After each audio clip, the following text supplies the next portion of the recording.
are suddenly taking over your plant.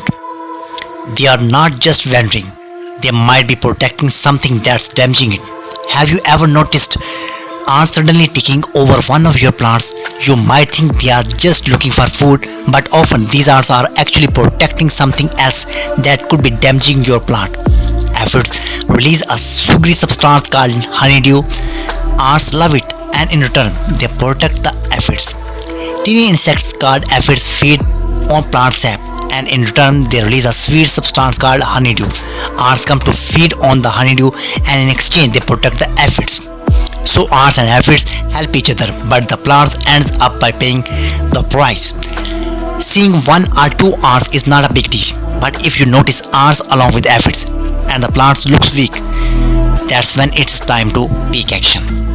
Start by carefully inspecting the plant, check under the leaves, new shoots and the soil surface. This will tell you exactly why the ants are there. If you find aphids, gently wash them off with a stream of water. Fewer aphids mean less honeydew, and the ants will naturally start to disappear. You can create a small barrier around the pot so ants cannot clump it. This keeps the plant protected without needing any chemicals. Ants are drawn to sweet food and leftover scraps. Keeping your garden clean removes one of the biggest reasons ants show up in the first place. If a branch or wall is acting like a bridge to the plant, remove it. Without a pathway, ants simply cannot reach the plant.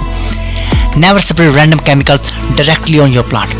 Don't kill the plants without first checking for aphids, and avoid disturbing the soil more than necessary.